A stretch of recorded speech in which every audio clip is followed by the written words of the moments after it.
Welcome back, everybody. We are here again tonight with the Bigfoot, Wildman, and Boogers show. So, what's going on, Jen? Well, it was a Monday.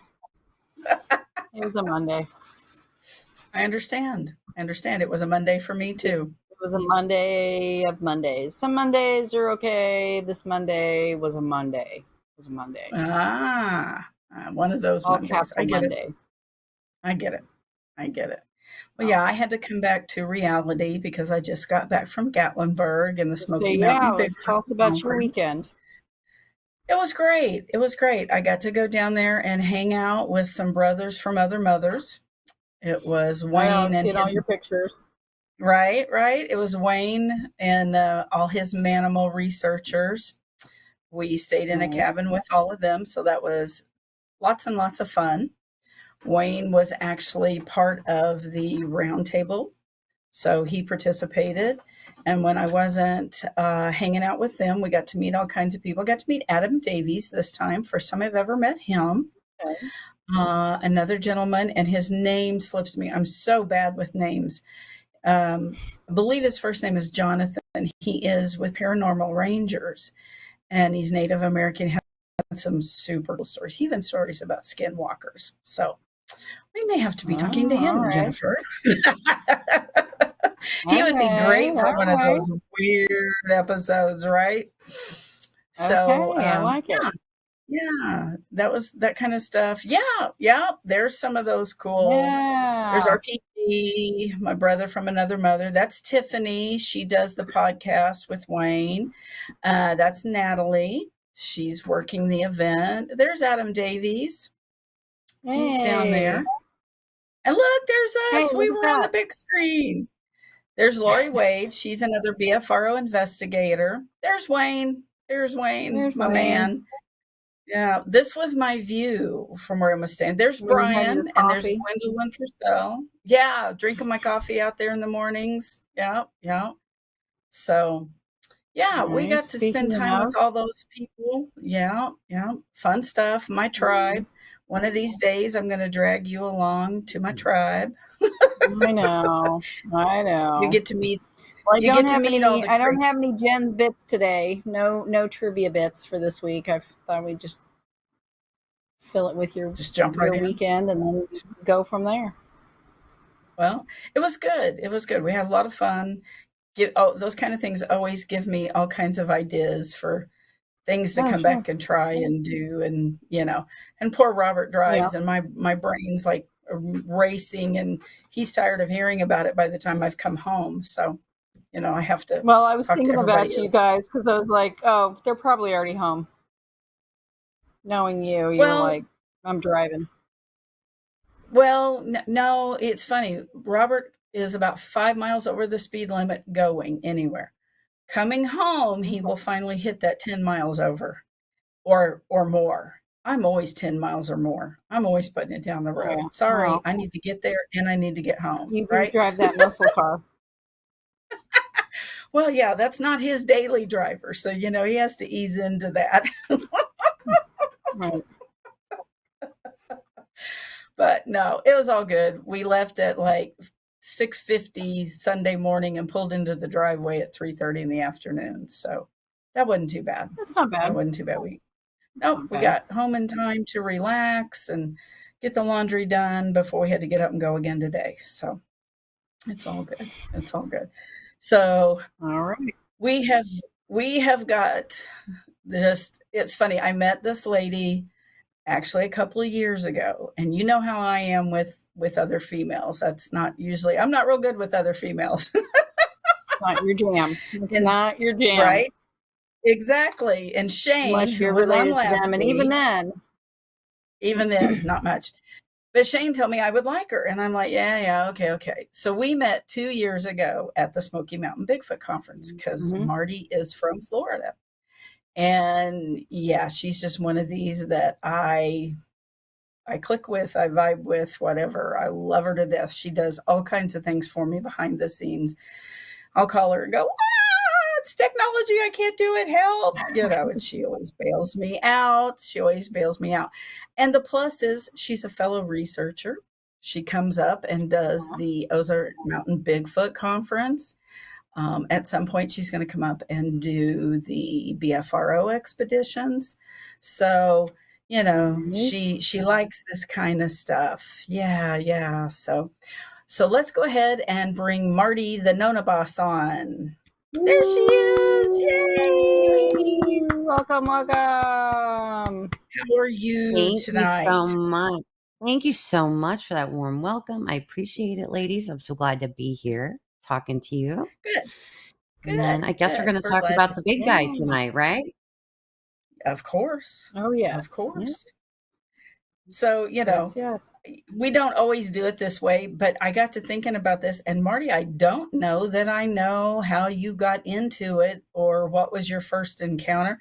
I was thinking about that. Of all the things we talk about, I was like, you know what? I don't know that I know how she got into Bigfoot. So tell us how you got into Bigfoot. Well, I had a nighttime encounter back in 1986 out in the Everglades. And that scared the daylights out of me. So I didn't really, for a very long time, I didn't really think about it. I wanted to put that out of my brain. I didn't want to talk about it. I didn't want to, but yet I was still drawn to it. And after that experience, I had my kids and I don't know, they always tease me about it, they would just joke around and tease me about, yeah, mom saw a Bigfoot kind of thing, and it was just kind of like this running joke in the family. And then my son says, oh, hey, Stacy Brown is doing this event over in at the Crowley Nature Museum over in Mayaka. And I said, okay, well, what's it about? And he's like, I don't know. He goes, maybe it's bullshit. So I said, okay. We need to go see. Ask him what's it about. Ask him what's it about. And Stacy was like, oh yeah, but maybe we'll see an orb. Maybe. Now, the only other thing that I saw Bigfoot related was Into the 400. So it's really Shane. Okay. It's really Shane Carpenter's fault, actually, because I could not get. I couldn't get that documentary out of my brain because it was real. You know what I mean? It wasn't anything staged. It wasn't anything faked. It wasn't anything. It was tangible to me, and it was real life, and it was riveting to me. And I can't tell you how many times I've seen it. I probably have seen it 200-300 times. I mean, like, I've watched it so many times, and I found him on Facebook. I found, and I'm sorry, not Facebook. I found him on YouTube. And at that time, his very last upload was like over a year old. And I just messaged him. And I was like, oh my gosh, I just found you. And I've been watching Into the 400 so many times. Like I sent him this like message, and I'm like, I love your work, and I'd love to know what you're doing now, and kind of thing. And then he replied to me. And I was like, Shane Carpenter replied to me. And I was like, Matt, Shane Carpenter wrote me back. And then he said, check out, I did an interview on, on Bigfoot Odyssey, and check out my interview here and there. And he was just very sweet. And he left me the longest message. And I was like, this is cool. And then, so I'm telling Matt about that. And then he says, well, Stacey Brown's got this thing. And I said, well, all right. He reaches out to Stacey, and Stacey's like, yeah, maybe we'll see a couple orbs. That's about it, probably, I said, all right. Playing it down. I've seen a lot of crazy stuff. Never seen any orbs. And still to this day, I've not seen an orb. But we went, and everything else happened. I had a rock thrown at me that I caught on camera. We found hair that we later have had tested. A tree was pushed over. We found prints. We saw a UFO. We caught several EVPs in this haunted house that is also on the property. Disembodied voices, things getting thrown at our tent all night long. I mean, what didn't happen is basically, we didn't have a Class A sighting, but we had everything else. Orbs didn't happen. Yeah, orbs didn't happen. No Class A. No orbs. No orbs, no Class A, everything else though. And Matt and I both were hooked. He started his YouTube channel first. And I think I started mine about maybe a year and a half after his. And I just was in a very supportive role, like being his moderator and just helping him with his channel, promote it, grow it, all that kind of thing. And then life gets in the way. He's got 3 kids. So, he kind of stepped away. And then I thought, I'm going to start my own channel, see where it goes. So yeah, that's how I got started.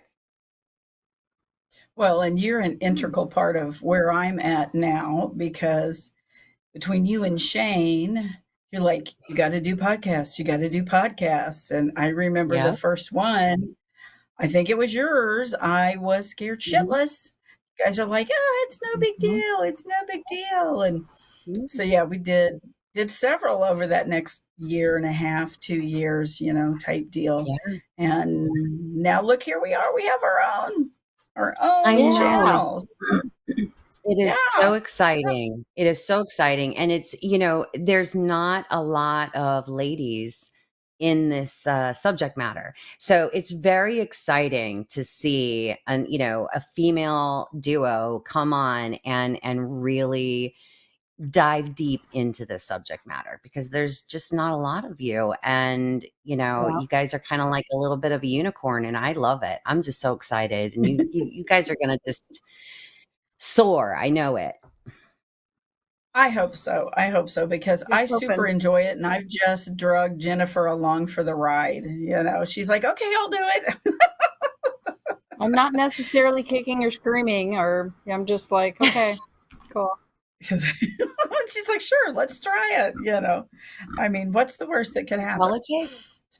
Exactly. It's all it takes. All it takes. Listen, even in the beginning, I mean, I don't even know. I don't know, probably my first podcast. I don't know. I think I had like maybe 30 views, and I was like, Matt, 30 people watched me. I did that on our first video. I was like, oh, we've got a review video. Oh my gosh. Isn't it exciting? Yeah. I mean, we're famous. Yeah. Oh yeah. We were laughing. That was pretty funny that afternoon. So, yeah. And for everything so far, everything's been pretty positive. We had some guy that left us some, something, and it's like, you know what? If you don't like it, don't watch it. If you don't believe, don't watch it. Right. But for every one of your detractors, there's going to be 20 people who are supportive and kind and enjoy your content. And those are the ones you have to focus on. Just focus on those. Oh, yeah. Exactly. Yeah. So as far as the Bigfoot world, in all the people that you've gotten to interview, who do you think, for you, what was the most exciting one besides Shane, Mr. AKA Bacon? What, who is your unicorn that you got to talk to? It was Shane. You're, he's really gonna watch Who's your number two? the ego. Because the egos, I'm just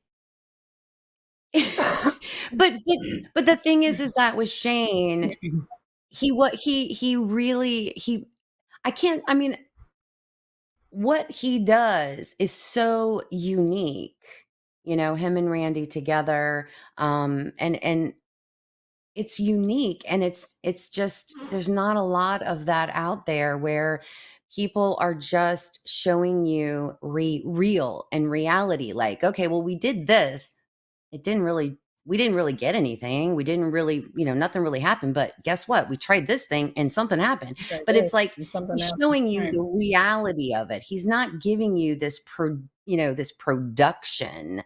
And I was so the first interview I did with him, I was very, very I was so nervous, I couldn't hardly stand it. I mean, I can't remember how many people I'd had on before Shane. I don't even know. I couldn't even tell you. It's been so long ago now, but getting to talk to him and ask him the questions that I've had for so many years, since 1986, and ask him these things. And then afterwards, I mean, we talked for hours, and then we just kind of grew this like friendship. And I would call him up, and I would be in my research, and I'd come across something, and I'd be like, Shane, oh my gosh, you're not going to believe this. And he'll be like, oh, was it this? And I'll be like, oh my God, how did you know? Right. And I'm like, and we would have these 3-4 hour long conversations, because something I would think of and ask him, and he would just give me these amazing answers that were so in depth, because he'd done the research, not just in the woods, but background information and species information and information on foods and medicinal purposes of these types of foods. I know that, like there's all these elements started coming alive to me. And it wasn't just me going out in the woods looking for this big hairy thing. I built with Shane, I felt like, okay, this is someone that I know I can trust. And if I tell him I found something, or I saw something, or I heard something, and he may go, trust me, it was just this. I could send him audio, I could send him video, or I could send him photos, and he would be like, yep, that's this, that's that. And I'd be like, okay, cool. That's all I want. I'm not going to put out anything that I don't, it could be, I don't know, an owl or something, right? I'm like, Right. So I really valued him, and still do. He does the same thing with me. I mean, I will send him a call or something. I'm like, have you heard about this? Do you know what this is? And he'll go, yeah. And then he's just very even keel. He's like, da, da, da, da, da. And I'm like, why haven't you told me this? And he's like, well, you didn't ask. And I'm like, fine, fine, Okay. But yeah, that's how that works. That we're supposed to ask that question, so yeah. And it's like, when I do have things, I can bounce it off of him. Is this something legit? What do you think of this? That kind of stuff. And he's never derogatory or anything like that. He does not have the ego, and that's one of the things that's hard to find. He's just a researcher doing what he does. He is able to meet anybody where they are in their journey, right? Absolutely. Whether you just started, whether you've been in it a couple years. I mean, he really, really is able to do that. And to me, it's a gift. It's a true gift that he has, because sometimes, I don't know, sometimes I think I get very jaded, because I'll see somebody post something and they'll be like, oh, this is the best audio ever. And I'll be like, I got better than that, and I'll be It's not the best audio put it ever. all out there, Go don't check mean out we my don't have channel, it, the right? Nonnaboss. Right. Exactly. All right, so, we stroked his ego enough. He's, we gotta stop. So, Yeah. how many states have you been Bigfooting in? All over Florida, Missouri, of course. I've Matt and I have gone to Georgia and the North Georgia mountains, which was an amazing. It was really an interesting trip. It was a little crazy. We had a little bit of all kinds of things happening on that trip, and but I think my favorite place though is actually Mayaca. In Mayaca City, it's on the west coast of Florida, kind of Tampa area, I guess, if people needed it, didn't know where it was. And it's really it's kind of this special place because you're not too far from the city, but you're not really in the city. And there's a lot of swampy type area. And then I also love the green swamp, and I also love Colt Creek, which is kind of in northern Florida. And those places are really, really special. And I think that those places are very, because they're so protected. And in Florida, we have so many millions of acres that are protected here. And that's why, Florida is number 3 in sightings, right? We rank number 3 in sightings. So in the number of sightings. So I think on some level, that is part of the reason why we do have a lot of sightings in Florida. In my opinion, it's just my opinion, but that makes a lot of sense. We have a lot of areas that you can't even get to unless you either have, an airboat, right? I mean, not a lot. Yeah, not a lot of people want to go traipsing around in the swamps. I mean, I do it, but I also have I think it'd be fun. I have Kevlar boots, right? I mean, we have a lot of snakes, and we have a lot of pythons, and we have a lot of alligators and crocodiles. Yeah, that leads me into the next question. Typically a lot of ours is at night. Are you guys out in the swamp down there at night, or are you out doing it during the day because of the gators and the snakes? If we're going if Matt and I were doing our deep woods type stuff, it's during the daytime. Now, the nighttime stuff is usually we'll stick to trails. We don't kind of venture out into the swamps at night. That would not be good.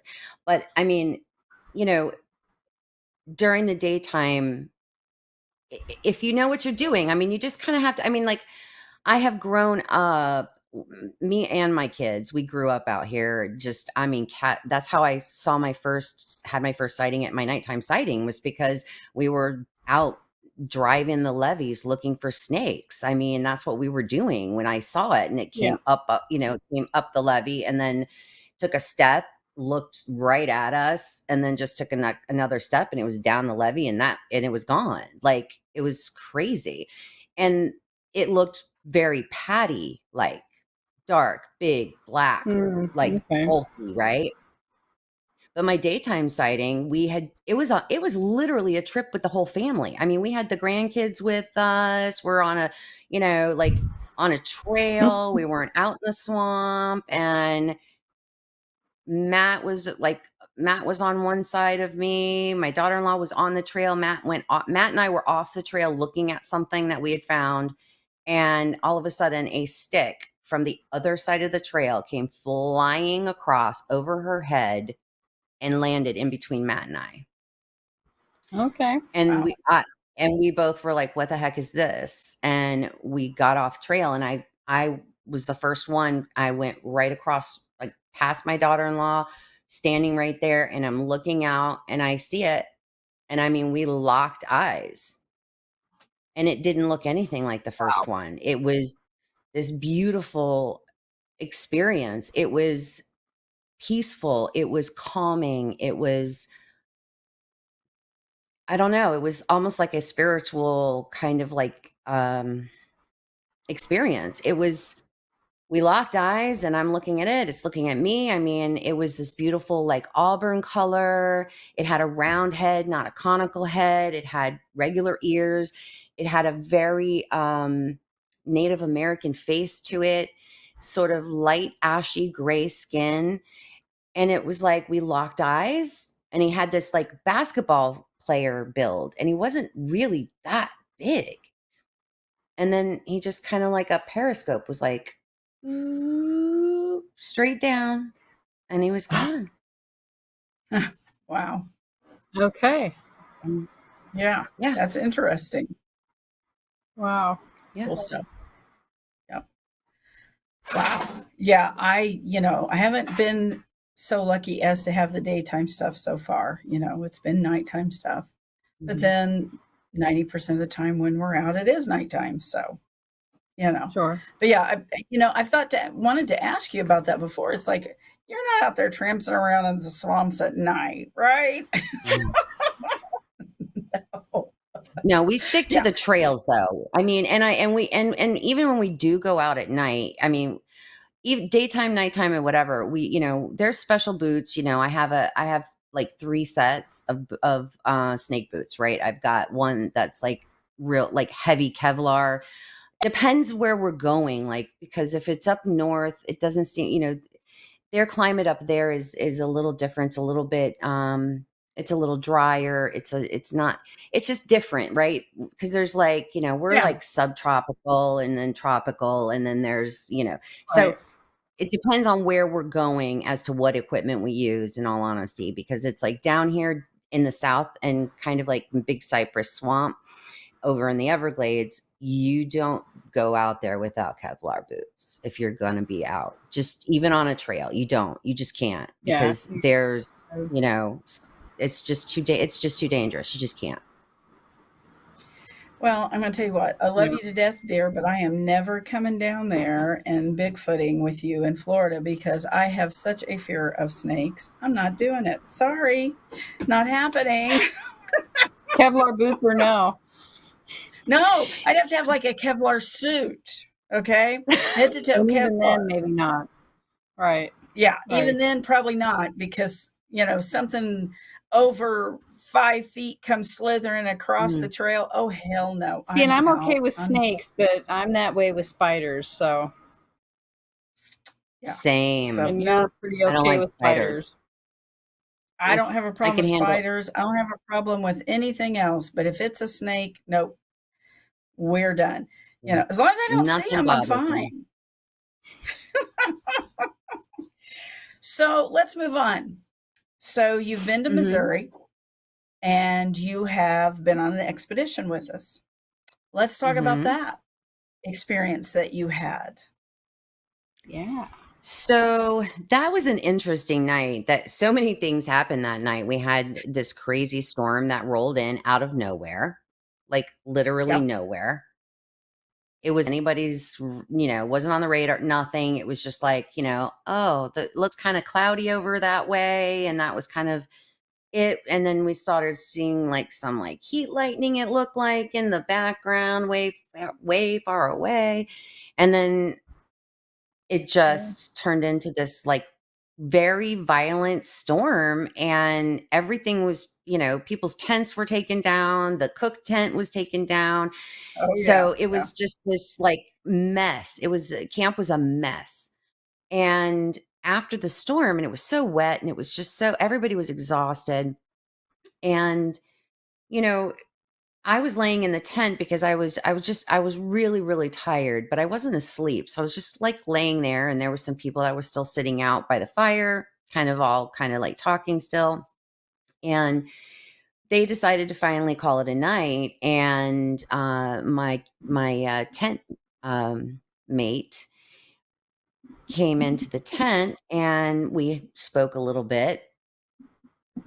And then next to us, so it was you and Robert were on one side of us, and then Shane was next on the other side of us, and then Randy was next to Shane. So and then remember the van was in between you guys and us. Yeah. So I remember hearing Randy like talking to somebody, like saying something to somebody, and I thought everybody went to bed. That was so weird. And then my head was facing one way on a cot, and her head was facing the back part of the tent. Mine was facing towards the front of the tent. So I'm laying there and I'm totally awake, and I just see this shadow kind of literally just kind of come straight towards the tent, towards the corner, the back corner of like at where my feet are. I see this shadow, and I see it there, and it's there it's standing there. But I didn't say anything to her because I didn't want to freak her out, right? Because she kind of really didn't see it. I saw it. Yeah. But then it moved, and she heard it move, and she just like came straight up, and I was like, and she just got really freaked out, and I'm like, calm down, because here in Florida, one of the things that we do when Matt and I go researching, we will listen. We will just sit and listen, because we have never felt anything. We've never felt danger from them. I've never felt, I never was afraid of them. And I just kept telling her, like, calm down. It's fine. Just chill. Like, just listen, because that's what we do as researchers. We want to hear the behavior. We want to hear what is it doing? Is it going to get into the coolers? Can we hear it? What is it doing? Is it checking everything out? Yeah. Sometimes we would leave, like toys out and let's see if it's going to touch them, or, just want to see and hear the behavior. Right. So once I finally got her calmed down, then we realized that, it had moved all the way around. Like, we heard it. Like, I saw it, and it was standing back there for, I don't know, a couple of minutes maybe. And it seemed like it was 2 minutes isn't actually a long time, really, when you think about it, but a couple minutes. And then I saw it move towards her, like her corner, and then it came around. But we didn't hear it go around all the way around. So I knew that it had to be going towards your tent. And then, we could just hear little things happening in camp, and we knew everybody was asleep. And one of the girls just was checking the camp out. Yeah, I mean, we could hear the metal clanging. We could hear, okay. And this isn't something that I had told Shane the next day. I told him, not only did we hear that, but there was definitely, because of the hard rain and the storm that came in because the creek down the, what is it, like a holler, Marianne? What do you call that? It's just right behind that field there. Yeah. And it's like down in this, it's just a creek, and it was dry the entire time we were there, except this night. The water was, you could hear the water actually running. Yeah. So, but the crazy part is that even though there were things happening in camp, it just sounded like somebody was going through water, moving through water, walking through water. But I don't know where that fits into the timeline. But the great part is that we were all kind of able to look at our watches, look at our phones, check and exactly see what time it was when we saw this, when we heard this, and we were all able to kind of like tell a story. So the next morning I was the first one out, and I knew that there had to be some evidence because I knew the ground had been wet from the rain the night before. Oh, sure. Yeah. So I literally was creeping out, super careful not to touch anything, I'm walking around, and I'm like, I saw certain signs, and I'm like, Marianne, I think something was out here last night. I'm pretty sure. And it was like, I think that nobody was really taking stock into, because even Marianne was like, yeah, something went through here. Something has definitely been through here. This was not like this. And, Shane finally got up, and I don't know, I think he thought we were just being hysterical, He did. He told me later, he said, I was going to beat you because I was 90% sure there was nothing out there. I said, yeah, you had to eat crow, didn't you, buddy? Because he was able to track it all the way around the camp. Yep. And like you said, we had people there who were also corroborating that. Gosh, can't say that. Because they had looked at their phone or their watch or whatever, because everybody had heard or had something going on. Now, guess who had nothing because she was so worn out and so sound asleep? But my skeptical husband gets to hear it standing behind the tent and moving around and, all of that. So at that point I went, that's it. I am, we're not going to do things I was worn out that night and I didn't get to see, hear, but my husband did. And that was great because he is skeptical about this thing. So he knew there was something out there moving around. And then once Shane was able to walk through the high grass and find all the compression tracks, that in itself was just another thing. In this area, we keep talking about all the activity that we have. They steal eggs off the porch. William had a picture the other day, and it looks like a massive rock, something that's probably 30 or 40 pounds, sitting on top of a log. And it's like, he's like, I don't do this, and that's one of the things too, that like when Shane and I were out there just scouting the property one day, we kept finding rocks that you could tell that had been recently turned over. Well, everybody's going to go bear. No. Bear, looking for, if bear, you're going to get scratches on the rocks. You're going to get scratches on the ground. You're going to get, these rocks were like picked up, turned over, and moved 2 to 3 feet away. Yeah. There wasn't, and I kept seeing that, and I finally said to Shane, I'm like, what the hell? I'm not understanding it. This is not bear behavior, right? He goes, no. If it was bear behavior, the ground would be torn up. The rocks would be haphazard, and these were like completely flipped over and anywhere from 1.5 feet to 3 feet away, just like they've been picked up and sat somewhere else. So there's all kinds of stuff that goes on this property, if you pay attention. That's part of it. And you were talking about and then last year we were growled at when we were going up the mountain. We were growled at. And then, so Marty and I got the bright idea. We sat down, completely sat down under this tree and sent everybody away. And my husband begrudgingly went away. And we're sitting there, and Shane's like circling us with the flare. He's not that far away, but he was getting heat signatures that were at least 5 feet up, and they look like head and shoulders that were moving around us. And, we're sitting there laughing because we don't have anything with it, right? And it's like, what are we going to do if something comes running through here? We're like, well, pee our pants because we're here. We're not getting up and going anywhere very fast. Right. But there's a certain amount of stuff that just goes on out there all the time, But like you said, yes, we were growled at, but it wasn't this big, loud, it was only like the back half of the group heard it. And there was a couple of individuals in there that might have been for them because they were kind of being loud and obnoxious. And, that's something that we work really hard on not being when we're out there. We try to be fairly quiet, respectful, and there were a couple that were not doing that. They're shining lights everywhere. They're loud. They're carrying on. And so at that point, I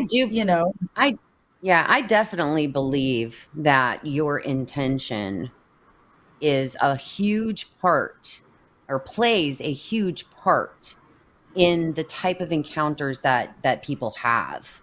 If this is their living room, and if you just are traipsing through, hey, if you come traipsing through, acting like a crazy person in my living room, I'm not going to be happy. I'm going to be very grumpy about that. I'm going to throw a spoon at your head. Right. Yeah.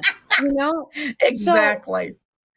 I don't blame them. I would feel the same way. And it's kind of like, when you're respectful and you're careful and you are kind of, in a way, you have a reverence for their world, their home.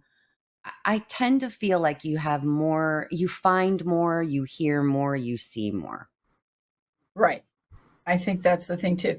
And just being aware of your surroundings. I notice a lot of the time, with the expeditions that we do, we can be out in the middle of nowhere. And what do you think the first thing is people start complaining about? Is no cell service. Wi-Fi. No cell service. Yeah, exactly. It's like you are not out here to sit and look at your phone. Yes. Right? This is your live stream, literally the stream right here. Yeah, exactly. Well, the problem, I think the problem is that people have a hard time disconnecting from the world, right? But what is amazing about what your conference does, Marianne, is you bring all of us together who all have this shared interest and love for this subject matter and for everyone's individual journeys that they're on, and we can all come and fellowship in this one amazing sacred space where there are no cell phones, there's no text messages, there's nobody calling you, and yet there's the fire and there's the amazing food that the cook ladies are always, they're using Marianne's real recipes that she uses has had in her whole family for years. That's the food you're going to eat. That's the people you're going to hang with, and you're going to have the speakers there, and you're going to have demonstrations. Last year, Marty was, there's another Marty. There's two of us. And you get your Marty. She did it. She did this amazing demonstration on how to use cast iron, skillets and pots and Dutch ovens and how to use them when you're camping. Brian did an amazing demonstration of how to use casting material.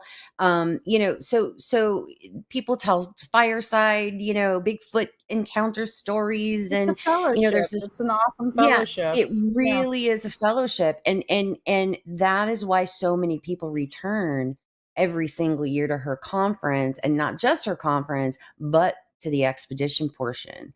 And then this year you have, what have you added, madam? We're doing a VIP night. Yes. And we're going to be recording a podcast with audience interaction. So what we're going to do is when the VIP people come in for their dinner, they're going to get an index card and they get to write a question down. And then once our dinner's done, Brian and RPG and Wayne and Shane and D.A. Roberts and David Zagan are all going to get up there, and they're going to pull a question out randomly and answer it. And hopefully we can get through them fast enough that maybe everybody gets a couple of them. We're shooting for an hour, but these are just, they're going to have to cold answer these things no matter what it is, right? So it's like, that gets some audience interaction. That's a little bit different. We're going to smoke meat for this. We're catering the dinner for it, so we're going to do that on Friday night. And then Saturday is day of conference, so we're all going to be at the Relics Event Center for that. And then the thing that sets us apart is once we're done and out of there, we are packed up and we are headed to the woods. So we will be out in the woods by Saturday night. And Saturday night's just kind of a hang chill. Everybody's got to get their camp set up type of deal. And so it's a pretty laid back night. We really don't try to go out unless people are just really, really want to go out. Then we'll go out and do a little bit of stuff. But for the most part, it's just kind of a hangout. What's going to be nice this year is we have David Zagan, and he is from Atlanta, and he works in the forensic department. Now, he can't tell us which one. We're not going to ask, that's just part of it. But he deals with the fingerprints and all those great things like that, right? So when we're out there, he's going to teach forensic collection. He's going to pour casts. He's going to teach the people how to do them. I mean, my gosh, can you talk about having an expert to do those things? I got to spend time with him this weekend, and I told him, I'm like, run with it, buddy. You have fun with it. We are all here to learn. I mean, when you can have people like this, that's what they do for a living. He gets paid to investigate this stuff. So he's going to do that. Brian is going to read from his Coda's Odyssey book. Yay. He's going to do, yeah, I know, right? He's going to, I said, would you please sit by the fire at night and read from this? I just think that's cool. Brian he has that voice anyway. He's going to do some of that. Yeah. Wayne will have already spoke at the conference, but Wayne is always good for comic relief. He's got some stories, and he's got those yellow overalls that, have to come out again. And there will be pictures this time. There will be evidence of those yellow overalls, I promise. And D.A. Roberts, he's a writer. He's local. He's going to be out there with us. And he's had a lot of stuff locally. So there's a lot of stories that he's going to be able to share from Southwest Missouri. So, we've got other people. I've got some other BFRO people that are going to come in. They're going to be able to speak. We've got Shane, who's local, who's always going to give us information. And then I just don't even know what to say about RPG. That's just going to be I knew you were going to love him. I knew that. RPG was on my very first expedition, on that Stacy Brown expedition. He was there. So I have known RPG as long as I've been doing this. That's how long I've known him, for so long. And I've just, he's been such a great friend to me and to my son, Matt, and on so many ways and so many levels. And he's such an amazing dad and father and husband, and I can't say enough. He's pretty awesome. He's pretty fun. And I'm just telling you guys, if you're gonna come to this conference, obviously come to the conference, but you definitely want to come to the expedition. You want to do that. Yeah. Come to the VIP night. Do the whole package, because let me tell you, do it all.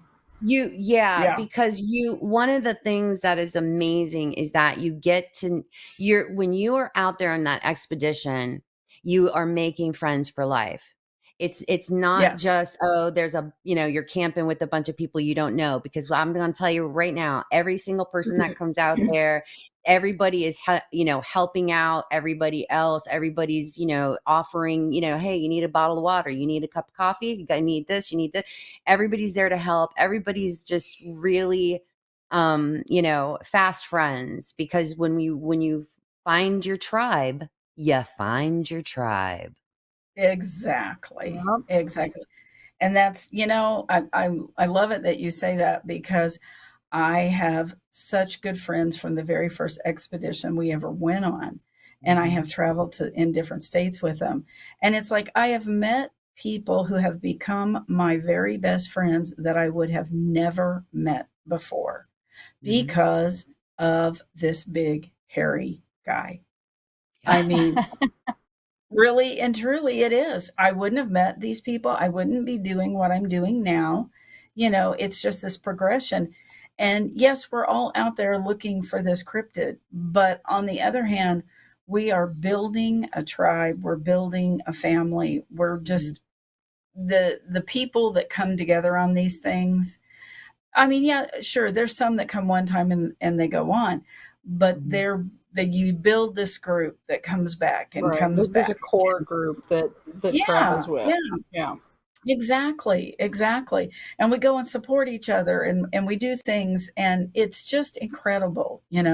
I mean, yeah, we could go set up in some campground somewhere, do that kind of thing. But it's like, no, we want to go out in the middle of nowhere. We move in the porta potties. We've got running water, but there's no electric. It is primitive, but let me tell you what, it is the best week we have. Yes. I come back thoroughly exhausted, but the memories that we have are always great. There's always something, and it's just, It's great. I mean, anytime we do any expedition, whether it's a BFRO, it's a private, whatever, there's always something. You always meet somebody new that you're like, okay, you're part of the core group now. There's so much more. There's so much more. It's just not Bigfooting, Oh yeah. or I mean, it's not and for me. every year we leave with more inside jokes than we had the year before. Yeah. I mean, it is what it is. And if you know, and if you don't, you don't. And you should have been there. Yeah. And you should have been there. You should have reached out to Marianne on her Facebook page, because if you want to do the expedition, folks, that's where you're going to reach out. You're going to reach out to the Ozark Mountain Bigfoot Conference Facebook page, and you're going to message Marianne directly. And that is how you're going to book your, reserve your spot for the expedition. Yeah, now, exactly. Yeah.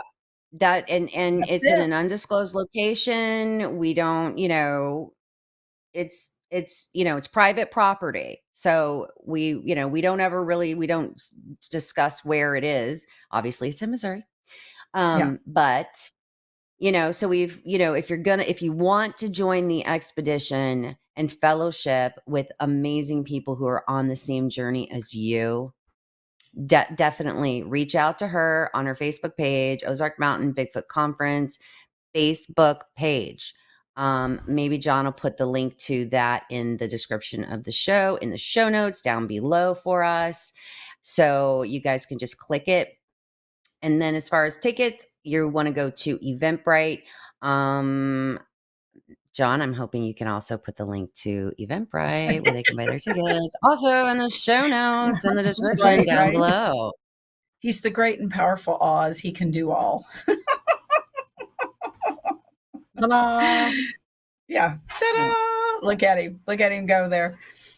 Well, Marty, you've done all the work with this. Listen to you. Just go, go, go. Plug.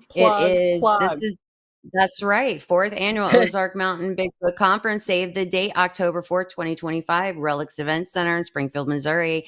Make sure you're there. Be there or be square. Exactly.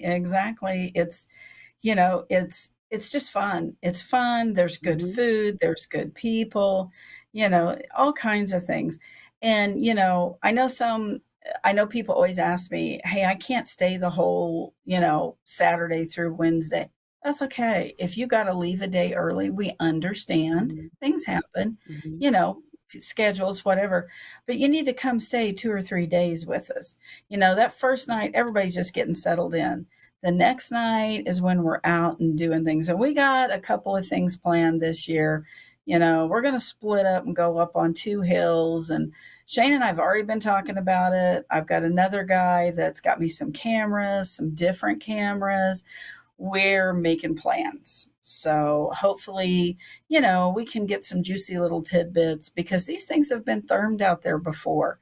Shane has thermed, they didn't get it recorded because they thought it was one of them and it wasn't. So there's been all kinds of stuff, rock throwing, all kinds of weird calls, you name it, it's gone on. So there's no amount of what could happen. There's just, it's limitless. Yeah. The possibilities are limitless. And you listen, and we may have zero activity. I doubt that, but I doubt it. I highly doubt that. Well, and I think part of the reason that we always have something is that we're not out there all the time, right? This large group just shows up, not real often.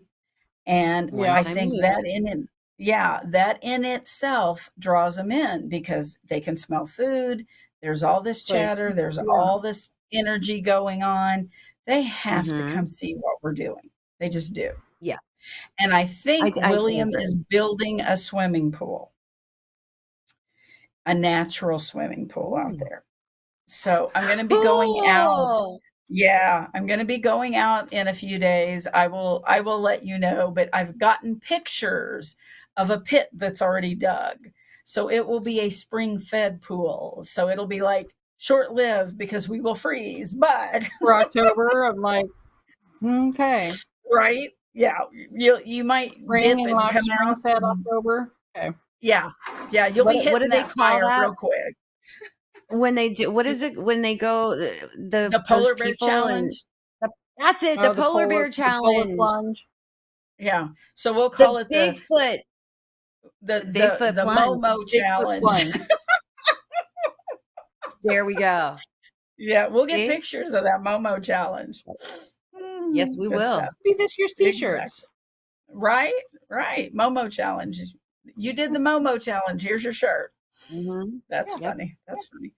All right. Well, Marty, thank you for coming on and being a part of it Thank you tonight for with having us. me. And oh, yes, yes. And I'm sure, you're going to come back after we get done with that expedition and, we'll regale Jennifer with all the highlights of all the nonsense that went on, and all the fun stuff.